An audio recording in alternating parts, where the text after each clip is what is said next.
Tapos, ay yung pinta, hindi nila pagkakaroon. Ay, yung naubos ko. Bakit po, hindi?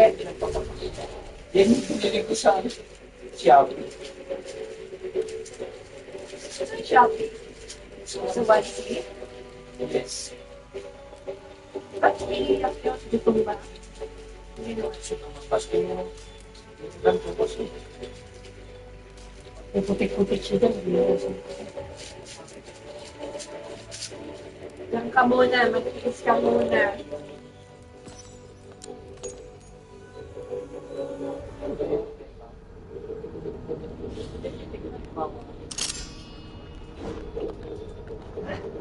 Is ganda pagkakawasan sa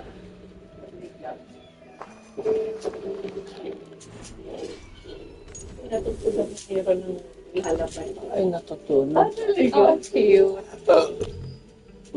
Nakulit na mag-tiyo eh. Patutog sa zero ng ihalapay.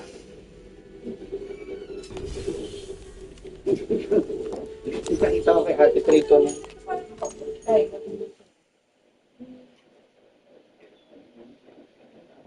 Pigil na pigil, sakit ang ganito.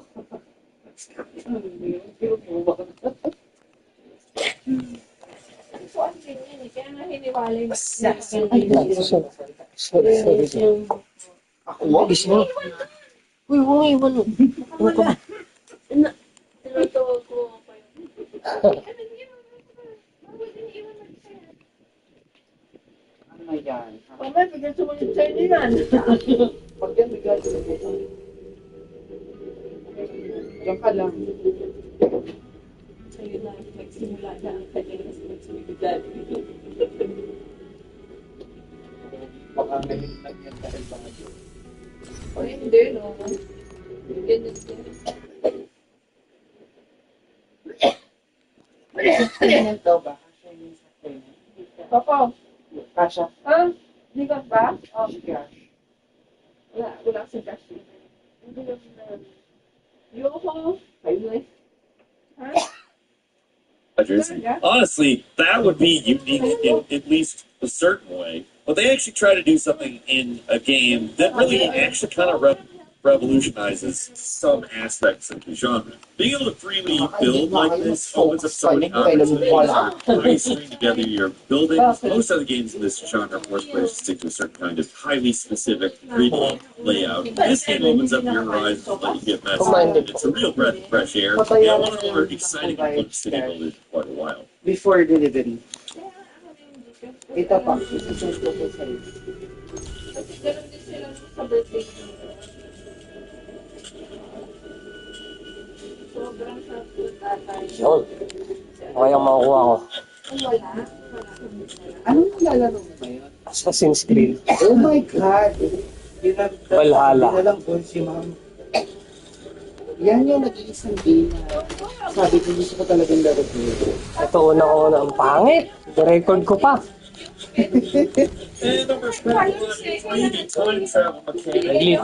Biologic 2 is just a less powerful version of the original. So most of it works like an open world RPG with some survival elements, but food's necessary, combat's unavoidable. You wander around this seamless town, is falling victim to a mysterious plague. Biologic 3, same setting, same basic control scheme, but it's otherwise a very different kind of game. Isa lang silang ganito. Isa lang daw sa'yo, pero isa lang silang ganito. Some strange pandemic broke out. The town's leaders will put you in charge of finding I can't forward and it. that involves examining patients, determining diagnoses, investigating patient claims, breaking into people's houses, like its House MD. It's far more of an investigation puzzle game than the previous ones. You no longer even have to wander around the entire town. You just automatically travel to whichever district you want to go to. You're only forced to stop on when you enter the red zone that is the exact worst. You can't fight. You can barely shoot a gun. And if he kills people, he takes massive psychic damage, so you can die from the psychic damage, to be clear. It's severe. His fragile mental health state is actually what mechanical.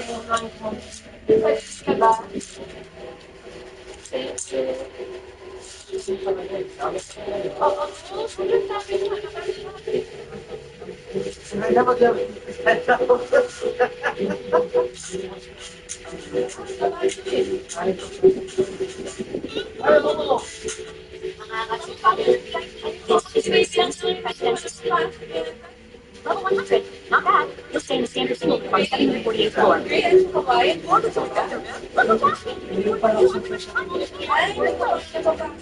Holy gosh, how's anyone supposed to stay here? I demand a luxury private room. You're just Level 5.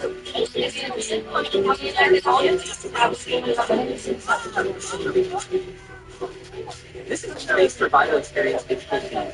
Start with that and a broken ground, drifting alone through the vast universe. You like to jump and turning trash into treasure. Customize your ship however you want.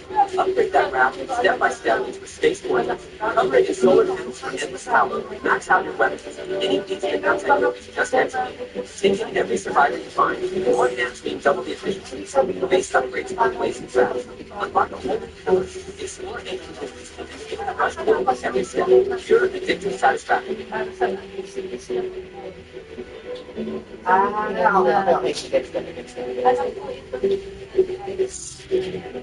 It's a strange game, much rare in the same game, and then they also throw time travel in it. This is what really makes the game. Instead of time always moving forward, you can and basically have to travel back in time in order to correct the mistakes of the past. It's very easy to resolve quests incorrectly or diagnose patients wrong, but traveling through time allows you to learn new ways to deal with things that you have to deal with in order to extend the life of the town from just 5 days to 12 and eventually actually save the town. The older games were totally linear, but the progression in this game forces you to bounce around between days to fully understand what's going on. It's kind of like a much crazier Majora's Mask in certain respects. It's not easy, and there are ways you can screw things up completely with no means of continuing. But in general, it's actually the most forgiving game in the series up to this point. It's not easy, but it gives you the tools to know that it's not going to screw up. They can do the same thing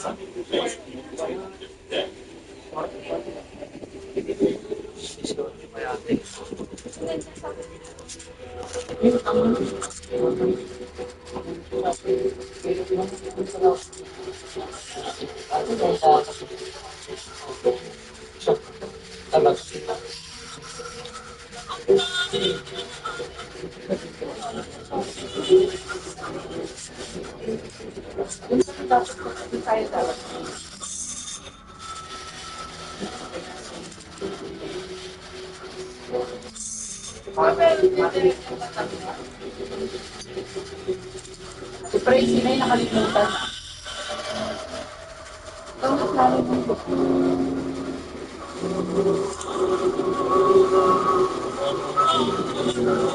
And number 4 is VO Memory in Orbit, the wheel. This thing's got to be one of the strangest and most unexpected mechanics in a Metroidvania. And what makes it even more unusual is that it's entirely optional. Around the halfway point of the game, you gain access to the lower half of the station, which comprises the vital systems that keep the colony ship from total collapse. Between the upper and lower segments, there's massive elevators, which are needlessly long, or at least seem that way. But there's actually a reason for them. Near the workshop, you can find a robot hand disfigured near a giant crank device, which is currently inoperable. The only way to get it working again is to find a secret by backtracking to an area that doesn't seem like you can go back to. That's where you find a severed finger that can be used to repair the hand. Once fixed, the hand can turn the giant crank, which in turn turns the entire station, completely changing where each elevator connects. So essentially, you're altering the layout of the game world by turning this wheel. It's kind of hard to wrap your head around at first. It seems a little pointless, but there's actually one elevator you traverse up to you without using the lift, and that gets you access to certain parts of the station you couldn't go to before. Certain layouts open up to other new areas,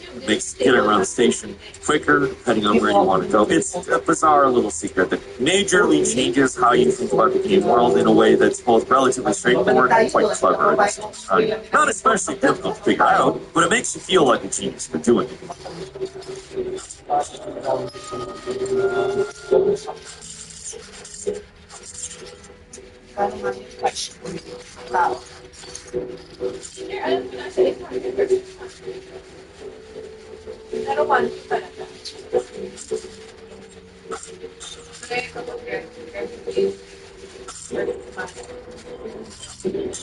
Ang kasabay ng dati, mas And number 3 is Mina the Howler, the court of public opinion. It's kind of a spoiler for the end of the game, so if you want to be surprised by a pretty funny little twist, you might want to skip this. But right before the final dungeon, Mina confronts the secretly evil, but also obviously evil Lionel in the middle of a dinner party. It seems like this moment where you get everyone to side with you against the guy, but instead he turns the villagers against you by twisting everything you've done to make you look like the bad guy. If you've ever played Chrono Trigger, you're probably like, that just sounds familiar. It's kind of that, yes. Only it's the entire game and not just a short segment you get first. Every single little thing you've done is scrutinized to make you look bad, from the breaking lights in town and not giving resources to beggars and riding the train too many times. The people in this place are so insanely petty, and their list of complaints against you is a mile long, if not more. And if you play this game like any average Legend of Zelda game, smashing boxes, being a general nuisance who barges into people's houses, steals some stuff that, Zelda stuff. Just what you do in these games. Doing all of that and having it come back to you at the end, it's pretty brilliant. It seems like a lot of this stuff is impossible to avoid, but in a truly ingenious twist, you actually can avoid doing literally everything that makes the townsfolk mad at you. This means going out of your way to not do a shockingly massive list of things. And if you truly behave yourself, you unlock the good ending where Lionel sides with you. It's not actually a good ending, but it's pretty nuts they went through the trouble here. Some of the requirements are crazy. You can't break more than 4 candles. You can't look through the teleport. You can't kick the can where the kids are playing in the main square, speak to the rich lady at all. Buying more than 1 weapon, that's too far. The blacksmith hates you now. Help the grave digger dig up graves, like what he does, gone too far. One of the requirements for the good ending is you have to skip a cutscene, and they get mad at you for a thing you did in a cutscene. So the only way to skip it is to skip it. It's a ridiculous sequence that's made even more absurd by the fact you can actually make these impossible to satisfy people happy through pure determination.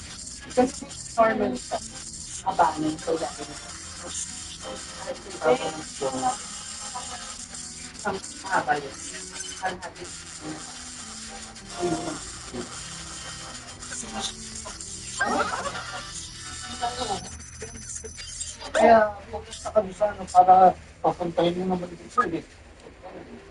Isip na natin na ngayon, pinagpuntahan natin mga wala kasi na talaga kaya nagkakaroon. Kasi dati kung tuloy pa, tuloy pa. Di ba dati?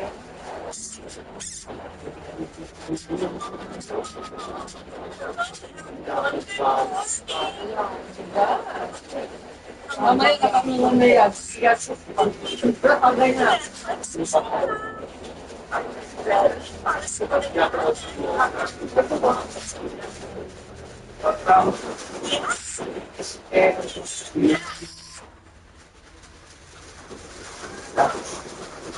What's your name? Siguro nagkano multiply. Isa is not real. Isa is fine. Okay. What's the first one? Kaya lang makinig yung sisik.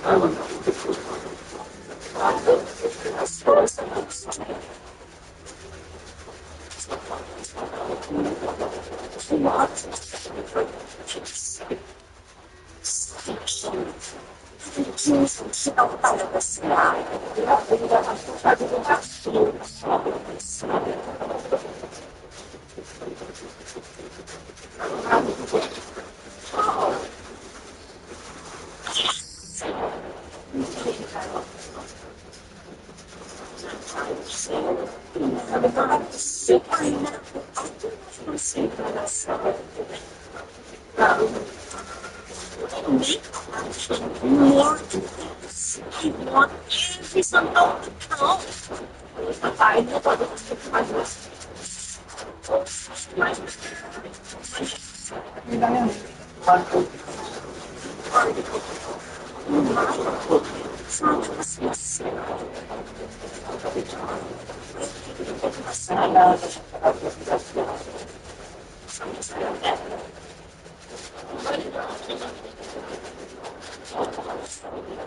Hindi ka na naman hindi ka.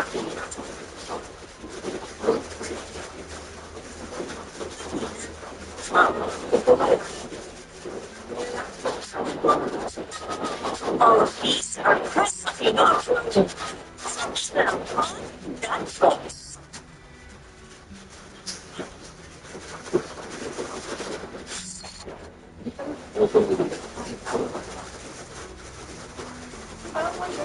False time. Kanina pa namin hinihirap yung lalaki. Kasi, Hindi ko parang na-access yung sabi.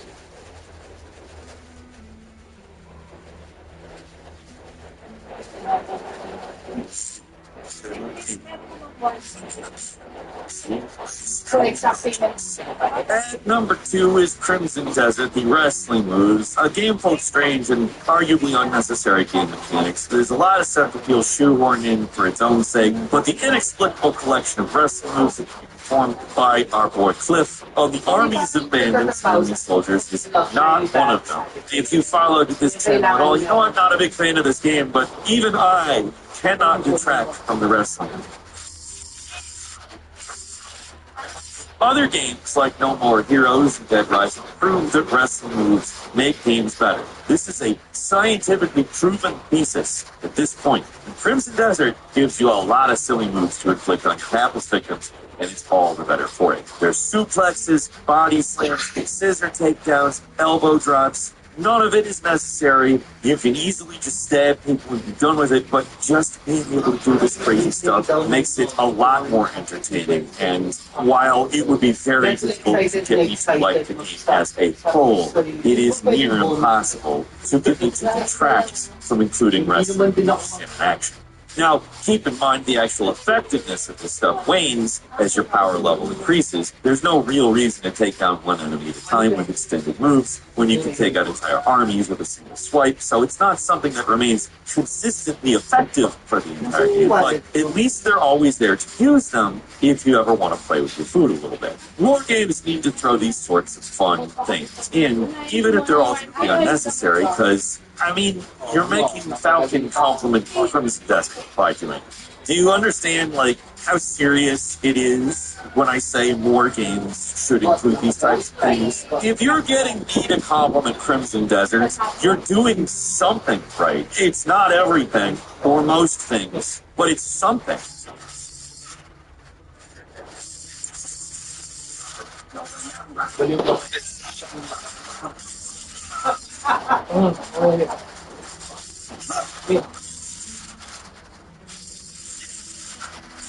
Nainom akong gamot eh. Bawal eh.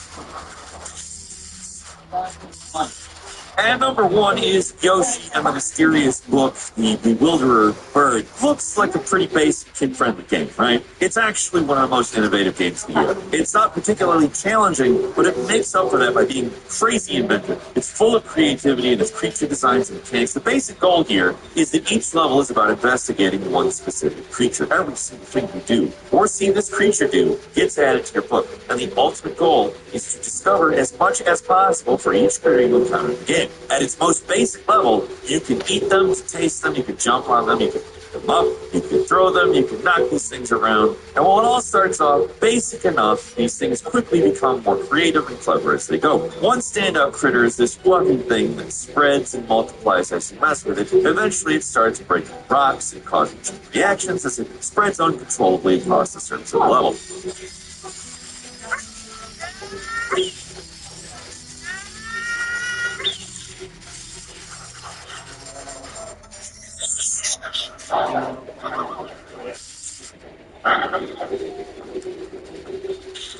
All of these critters have unique abilities and functions, but for most of the game you're achieving and learning for the sake of learning, but at the end, it actually all comes back into play when you encounter the Bewilderbird. This creature has the unique ability to transform into almost any other creature that has appeared in the game previously. It does this by having you literally open up the book and select one of the many things you've already learned about and manually transform the bird into the thing. So the ultimate encounter for this part of the game is using the Bewilderbird's transformation abilities to get through the fun challenge. It's a literal test on everything you've learned up to this point, and it's a brilliant culmination of everything they've set up previously. The book suddenly goes from just being a menu option to being a game mechanic. Like everything else in here, it's not particularly hard, but it's just way more clever than I ever would have expected.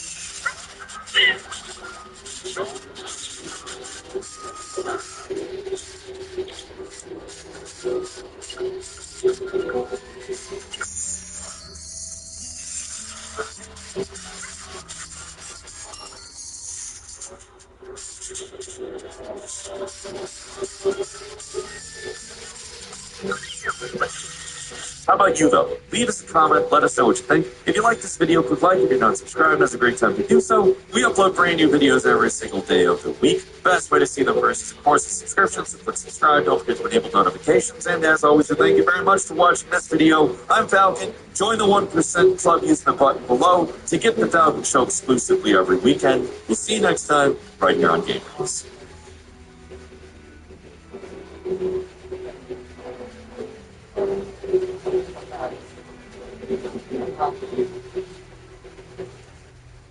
Alam.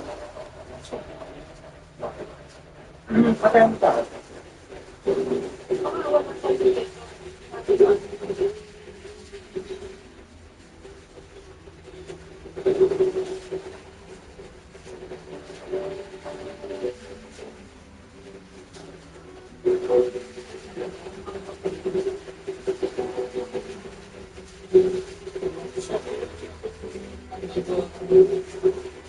Hindi wala mo sa Pero bago ano?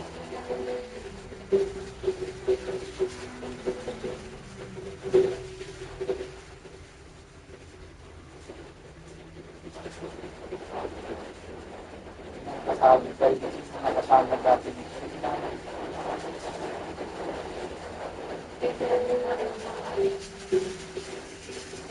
Pero meron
So, nangyari sa braso mo?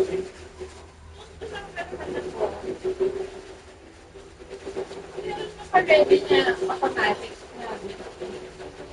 Parang every 10 minutes. Siya. Sabi ni Tati, ano yan? Ako lang.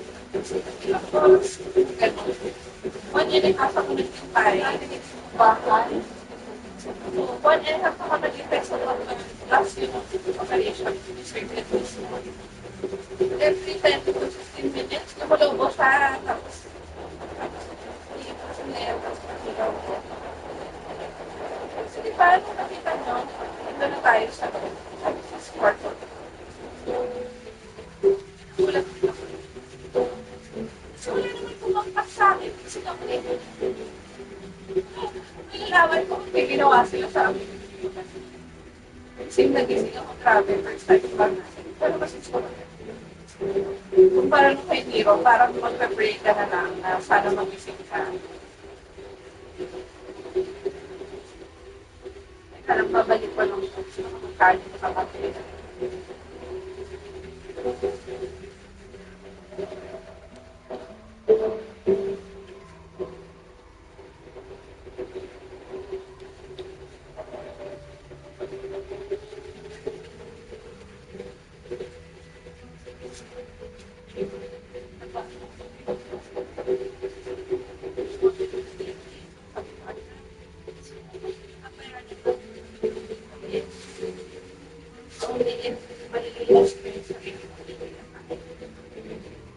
Like right after you don't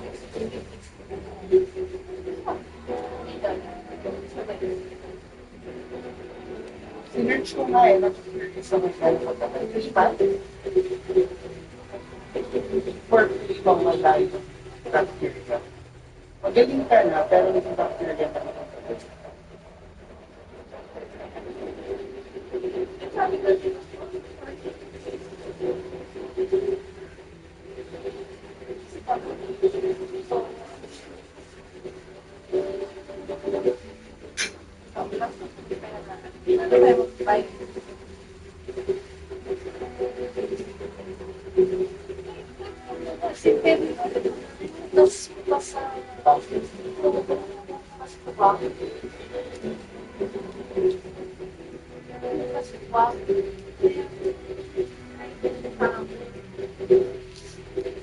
na lang natin sa Benjamin.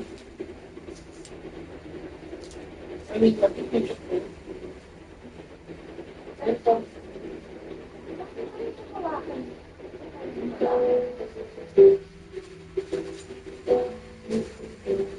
Ako po. Sana nga eh.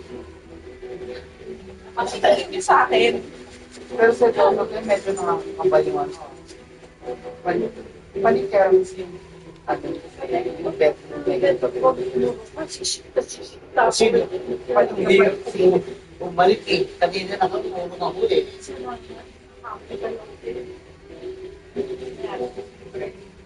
Panik na panik sila eh. So, kaya naghahanap tuloy sila. Kailangan namin makapag-contribute ng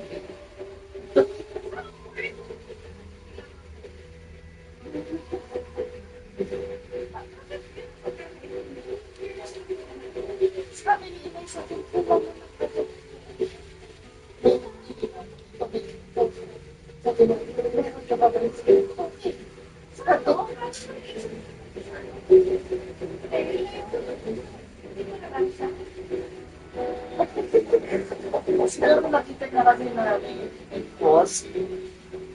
So parang dating niya kinipan.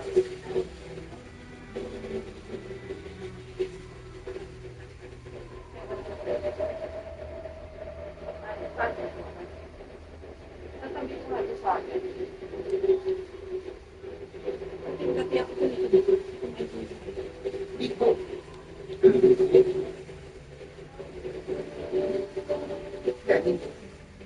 Ng araw nito. Ito mas bago si ate pa rin sobrang sarap yung parang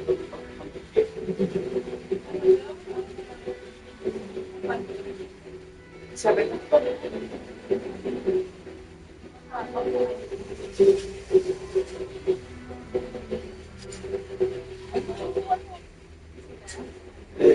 okay. Ay, kung naman kapasusan. Ha? Sabi ko po,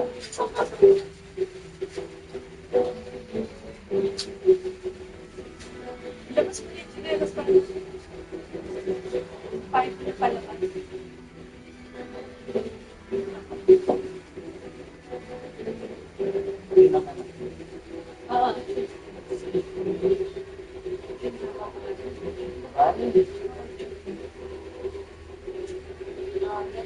siya sa first day ko din sa